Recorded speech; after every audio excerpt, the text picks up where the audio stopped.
In this class we will work with configurations in assemblies. The configuration feature is very useful when we have devices with multiple applications, which require minor changes for each application. Let's look at its application in practice. The procedure for creating configurations on assemblies is the same as we saw for creating configurations on parts. In Configuration Manager, depending on the type of configuration we are going to insert, we right-click on the file name or the default configuration.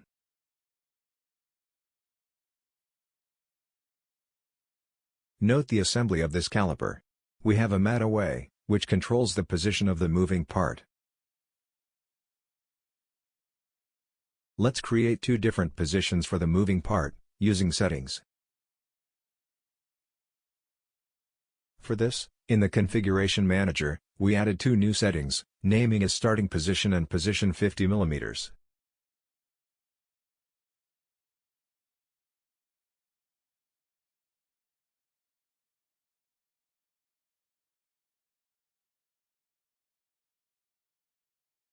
With the position 50 mm active setting, we add a new mate distance, setting it to 50 mm.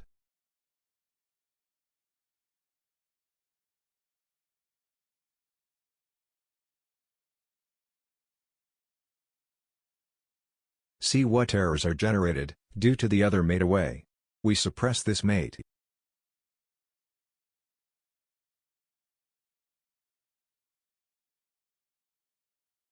See that now the assembly is error-free and with the moving part shifted 50 mm.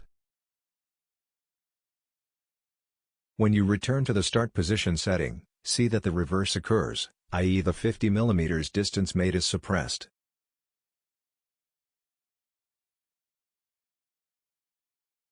Let's now look at how to create manual configurations for assemblies from the Feature Manager.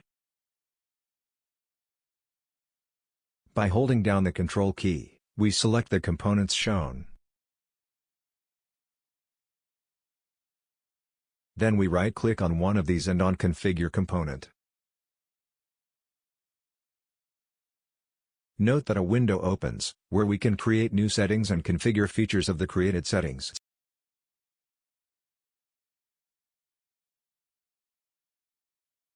To create a new configuration, simply enter a name and set the state of the selected components. Follow up.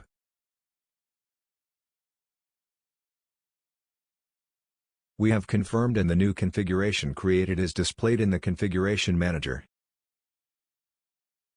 With this way of entering settings we can only control the state of the components, that is, whether they will be suppressed or not.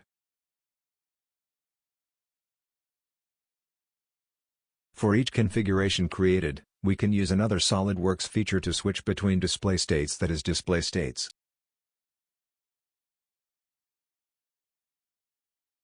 We return to the default setting and using the copy, paste feature of Windows, we copy this state and paste it. With the new created state active, we will hide some components using the Hide Components option. Now we switch between display states. Note that quickly and easily we can modify the display state of the assembly by hiding or showing certain components.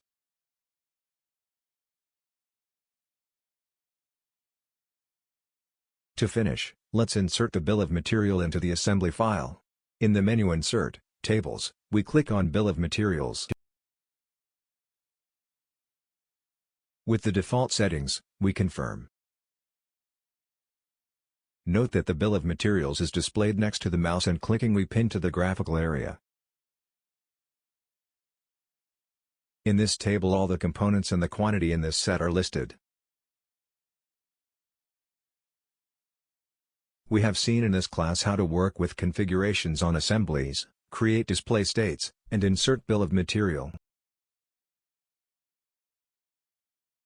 These features are important for day-to-day projects, as they streamline the process and facilitate the creation of the various configurations required for the final product.